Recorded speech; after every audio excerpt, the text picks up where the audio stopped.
What's up guys, my name is Ace, and today we're going to be talking about the equipment in Black Ops 3. I'm going to be sharing all of the equipment, all of the details on all of the equipment that we know about so far, so all of the lethals and the tacticals, and then I'll be sharing my opinion on what I think about each of these pieces of equipment. I'll be talking about what I think is going to be balanced, maybe unbalanced, and what I think I'm going to end up using more than the other pieces of equipment. Let's get into it.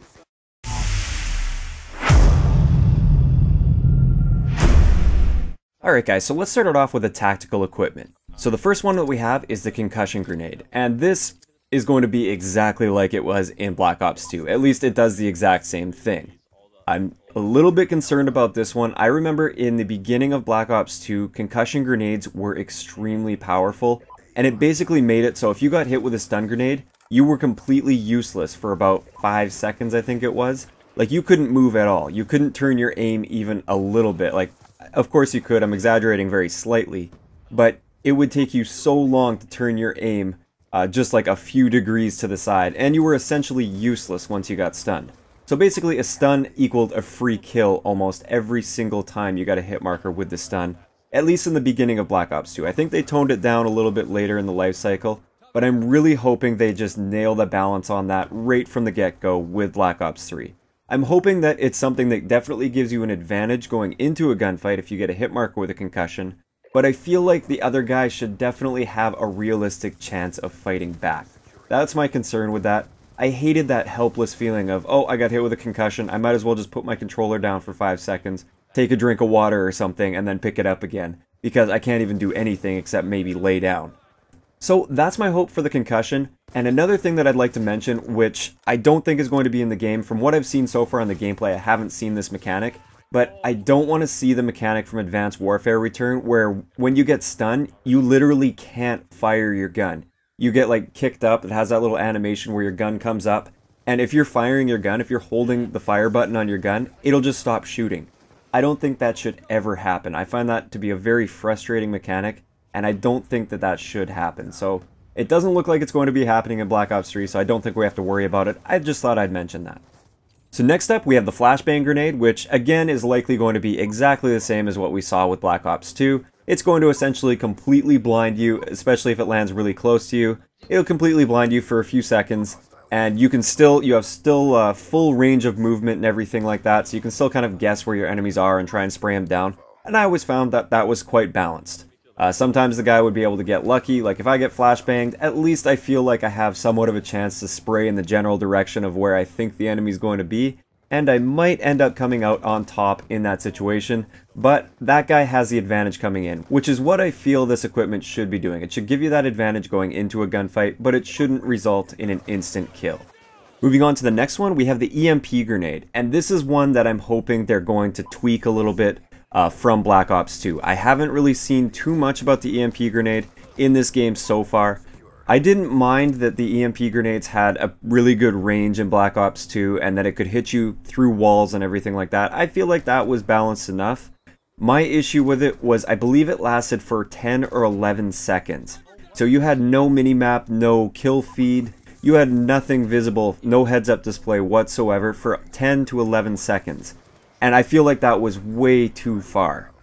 I think it should last for maybe 5 seconds, something like that. And I also feel like it still should be used to destroy equipment, which is what it is going to be used for. But I feel like it shouldn't have quite the effect that it had in Black Ops 2 on actual players themselves. So that's one tweak I'm really hoping to see. Again, I haven't seen really any gameplay to do with the Emp Grenade so far, so I'm a little bit unsure about this one, but I'm sure we'll find out as time goes on. So the next tactical is the smoke screen, and I really like the looks of this one so far. This isn't the same old smoke grenade that we've seen in previous Call of Duties. This one, I'll just read the description straight out from the game. This one produces a smoke screen upon impact. Allies within the smoke cannot be detected on the enemy minimap. This is awesome news. In previous Call of Duties, the smoke grenade was kind of somewhat useful in some situations, but most of the time it didn't really do too much to help you out. This one, I really like that it's going to explode on impact, so you don't have to sit there and wait till it actually starts going off. As soon as it hits something, it'll start deploying the smoke, which I really, really like, especially when you start to get that really fast-paced gameplay. If you have a smoke grenade that has like a delayed detonation, it just doesn't make sense for really fast-paced gameplay. So I like that it explodes on impact, and I also really like that if you're within that smoke screen, even if you don't have Ghost on, you aren't going to be showing up on the enemy's minimap. That's just a nice little feature that I like with that. It makes it just a little bit more worthwhile to actually use a smoke screen. And I think this is actually going to be a good piece of equipment for several different game modes, rather than being not so useful like it has been in a lot of previous Call of Duty games. Moving on to the trophy system, this is the next one. This one, I'll just again read the description. Destroys incoming enemy projectiles within 10 meters. Vehicle missiles have a chance to penetrate. So I'm not too sure if that's just going to be like a random event kind of thing, like whether or not that missile that's launched from a score streak or something will actually penetrate the trophy system. I kind of have a feeling it's going to be like that, like it's going to be a flip of a coin, like it might go through this time, but next time it won't. I'm kind of interested to see how those mechanics work. I'm actually really interested in starting to test that as soon as the game comes out. And another thing that I'm just a little bit unsure about, maybe somebody else like Drifter or somebody that has played the game has already confirmed this. I'm wondering how many explosives it'll actually stop. I think in Black Ops 2 it was just 2 explosives and then the trophy system would just kind of dissolve. I'm kind of hoping it's similar to that. I don't want one that's just infinite essentially, and I don't think there will be an infinite one. I'm pretty sure it'll probably block 2 projectiles just like it did in Black Ops 2, but we'll have to wait and see, or if one of you guys happens to know, just let me know in the comment section below. Overall, I'm really happy to see this return. I feel like it worked out great for competitive play. It was a great sort of counterplay. You'd have guys that throw the trophy systems, and then you'd have other guys on the other team throwing their lethals and tacticals, and there was a lot of counterplay there, and I really like that about the trophy system, so I'm really glad to see it return. So finally, for tacticals, we have the shock charge. And this one I'm a little on the fence about. I kind of am not so happy to see it return, but as long as it's balanced properly, I don't think it'll be an issue.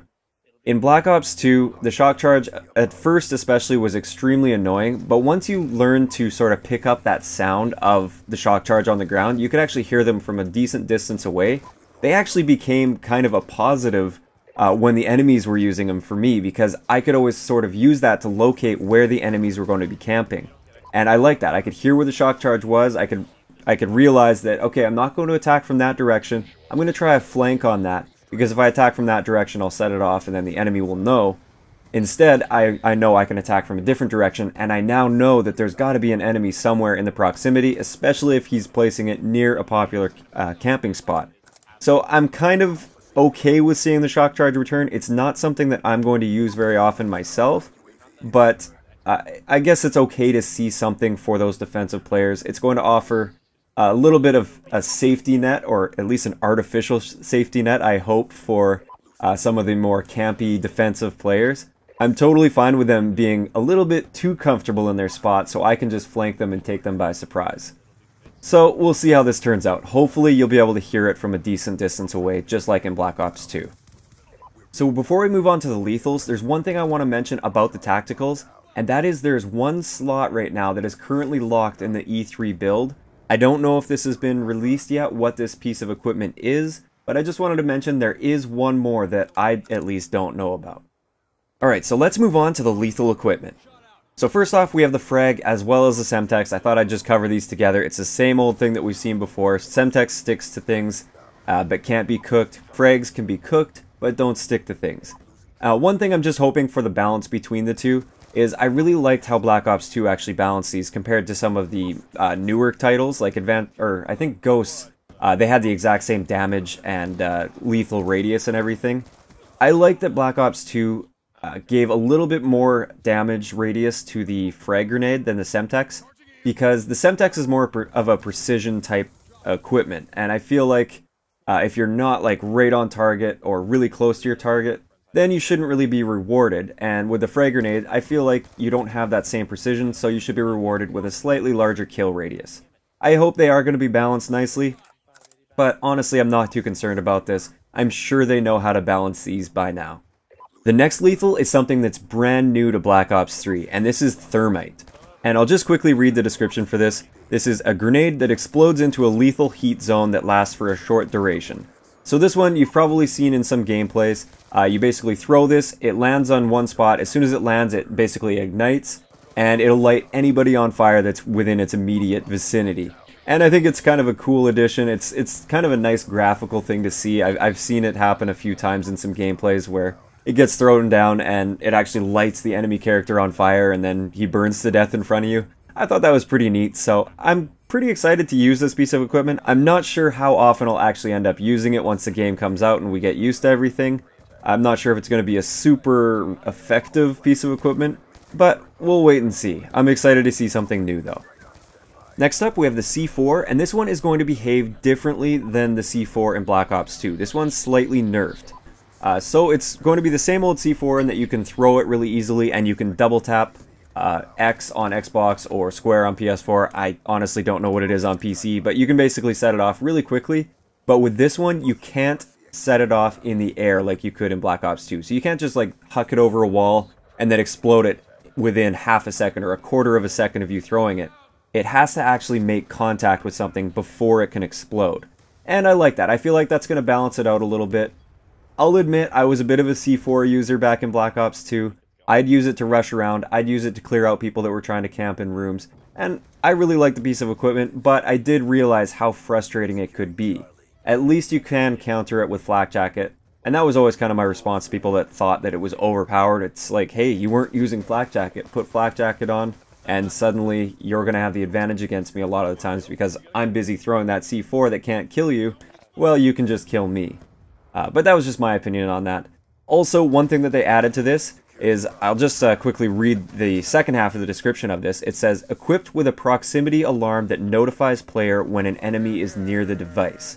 So you can set a C4 down on a wall or on the ground or something, and an enemy, when they walk past it, it'll actually make a little noise so that you know that there's an enemy nearby, and then you can just quickly set it off, and hopefully it'll blow them up. If you're the one using it, if you're on the other end of that, hopefully you can get out of that range quickly enough before they manage to set it off. But I feel like that's kind of a cool little feature that they're adding to the C4s. Moving on to the next one, we have the Trip Mine, and this is essentially a version of the Bouncing Betty. It just looks a little bit different, and the animation's going to be a little different, but it's the same sort of thing. It launches an explosive up into the air. It's a placeable thing, by the way. You place it down, and when an enemy comes by, they trigger it, and it launches a projectile up in the air, which explodes and kills anybody that's standing. Now, I'm not too sure if you can avoid this by simply crouching or if you have to go completely prone. I'm guessing it's going to be balanced just like the Bouncing Betty was in Black Ops 2, where you simply have to crouch to avoid taking any damage by this, unless you're on kind of a weird slope. But if you're on level ground, you just crouch and it'll protect you from damage. And I actually really like this as a defensive piece of equipment. I think people should have defensive pieces of equipment. It's not really my personal style. I'm more of a rusher, typically. But I also like equipment that can be easily countered. So the IMS and Ghosts, that was very difficult to counter, unless you had Flak Jacket, or I think they called it Flak Jacket still back then, or I don't know. I don't even remember what they called the perk. Probably Flak Jacket or something similar to that. But there wasn't really much else you could do to avoid an IMS without having a hard counter. And by hard counter, I mean having a counter that's built into your class, like sit rep so you can see it through walls, or blast suppressor so you can avoid taking as much damage as you would normally take. I feel like the Bouncing Betty, and I hope the Trip Mine, provides a great counterplay where you don't need a hard counter on your class. You just need fast reaction times and a little bit of awareness as you move around the map to be able to avoid this. And I'm actually really excited to see this again because it's pretty easy to avoid, but it's still offering the campers, or the defensive players will say, something to use for something to sort of watch their back. So I'm totally fine with this.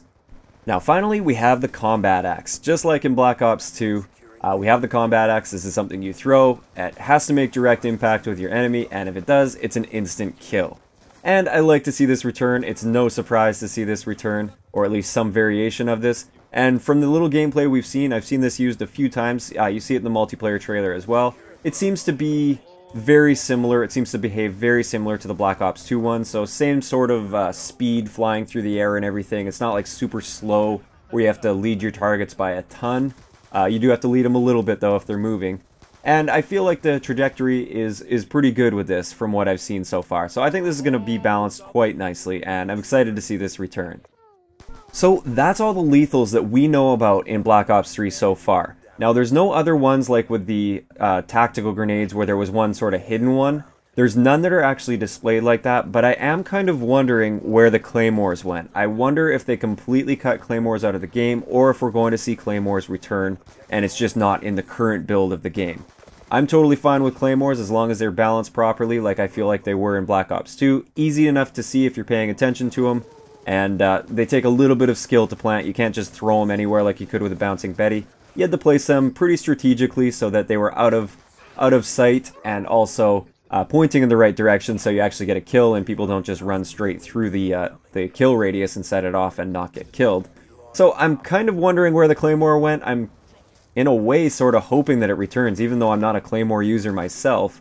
But I sort of explained that with the Bouncing Betty. I like giving those campers that option to have something to use, and it kind of gives me that early detection of where those campers are going to be. If I see a claymore, then I know there's a camper somewhere in that room there, and I have to find a way to outsmart him and outplay that sort of claymore in that situation. So I'm kind of wondering where they went. I kind of hope they'll be in the game, but it won't really matter too much if they're not to me. So that's going to wrap it up for today's video. That's all the equipment that we know about so far in Black Ops 3. Let me know in the comment section below which of the equipment you're excited to see return and that you think you're going to be using very often. And if there's any equipment here that you're a little concerned about or you wish didn't return or isn't in the game. If you enjoyed the video, a like rating is always appreciated, and don't forget to subscribe for more if you haven't already. I'll talk to you guys next time.